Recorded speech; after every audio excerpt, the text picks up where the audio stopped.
Can you see my love handles? Hey, Dave here with Saddleback Leather. Thank you for coming back.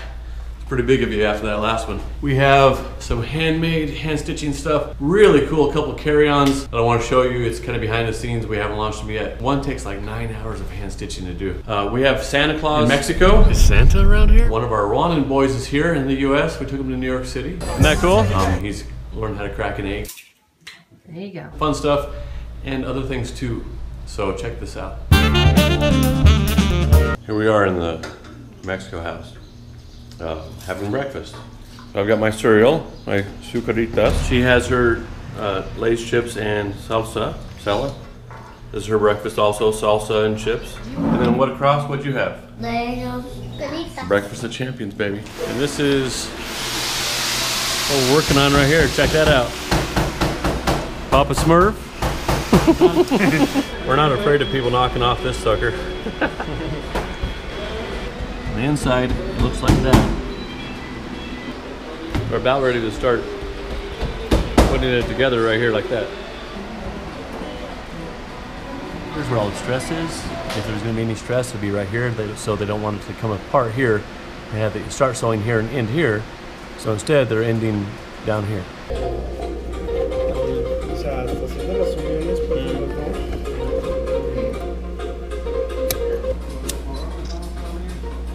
Look at that, baby. Those are beautiful. This is a lot of work. Up down the sides there, sides there, sides there. Isn't that beautiful? This is beauty.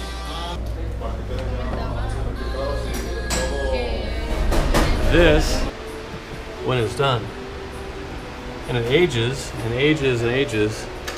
We're getting the hard side to carry on too. Ready for me? This is Roland. This is Adriana. Everyone loves Adriana, especially her husband and her babies. So here is progress on this baby. Yeah, this is prototype number 7, and each one takes 4 or 5 days to make. And so, yeah, this is really, he's done this before. Really a drag. Roland is from Albania, and he came here like 9-10 years ago, and he married a Mexican woman, and he's been here ever since. Here it is. Check out that. Isn't that beautiful? Isn't that cool? How was the trip, Sally?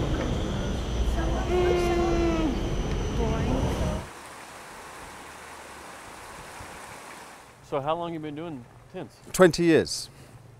And I was a guide for 15 years prior to that in East Africa. I came up with the idea of making tents as I spent many lonely, wet nights in the guide tent, which was generally the worst tent there was, and they all leaked, it seemed. So yeah, I spent many an hour thinking about how to improve tents at that time. And then once I got married and settled down with children, I decided to go into the business making tents. This is my office, bit of a mess, but there you go. That's how I work. This is a job we're working on in northern Tanzania at the moment, in the Serengeti. That's the prototype tent over there, so we can have a look at that in a minute as well. So you got your bed here, and God knows what happens elsewhere. I have no idea what they do with the rest of it. Wow, hot tub. Yeah. Jacuzzi, yeah, spa. It's a huge, huge tent. And that's the toilet. They still wanted the toilet outside. I enjoy my work very much. It's like being an instant architect. I can design something and it can be up in 3 weeks, which is just very satisfying. I don't have to wait 9 months for the house to be complete. My Rwandan son was worried about me. In fact, several of them were. When we told them we were going to be living in tents, they thought we had maybe lost our businesses, lost our minds, and lost all of our money or something. And they were very concerned about us living in tents. So I had to explain things to them a little bit better on that. Here we are. It's actually come to fruition now. We're actually about to put up East African tents in Texas. That's really exciting. So how many of these things have you set up, Rob? In America or in Africa? Well, in Africa, I've probably done nearly 1,000 tents in Africa. So look here. I'll go slow. Here we're standing in the bedroom here. It's about, I don't know, 16 by 16. Then you have over here, is the living room here, and in between the living room and here is like a little hallway here, and then a bathroom right here, okay? So the bathroom steps out into this area here, which is the outdoor shower. You'll just be beneath the sky and the trees and taking your shower. This is my office. We'll have a walkway. Let me show you. We'll have a walkway over here, above ground here, and this goes onto the front deck. This one over here is a smaller single tent that will just have a king-size bed in it, a couple nightstands. Anyways, thought you might want to see it. We'll show you more as it goes along. So here we are on this little trip here with the family. Coming to the most beautiful part, but we want to make it pretty. Look at that. Buenos dias.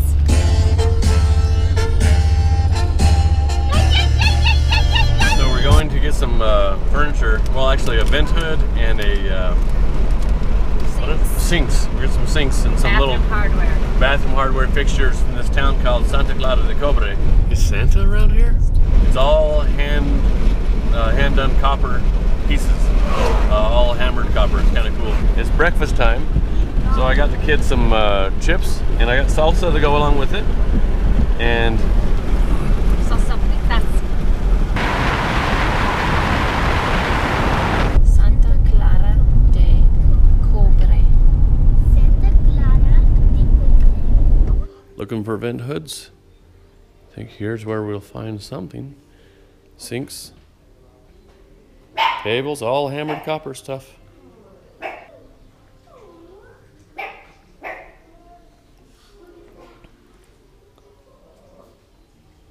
You name it, they got it.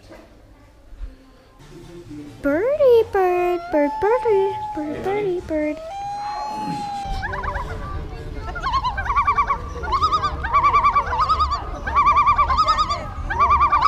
So here we are in Pátzcuaro. Ross got some milanesa.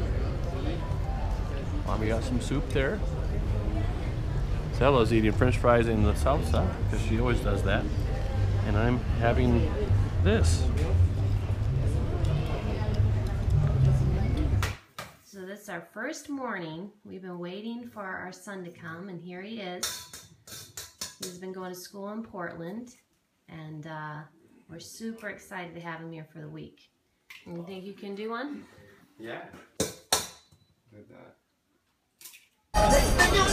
Hey, so I'm at this conference, that's why I'm wearing a button-up shirt. Here in New York, check this out. Over here is the, can you see that? Empire State Building over there. And you come around this way, check this out. You got, and my favorite song's playing. The more knowledge that I gain from America, I want to take that to my country and be able to change something. Yes. Yeah. Add lint on the screen.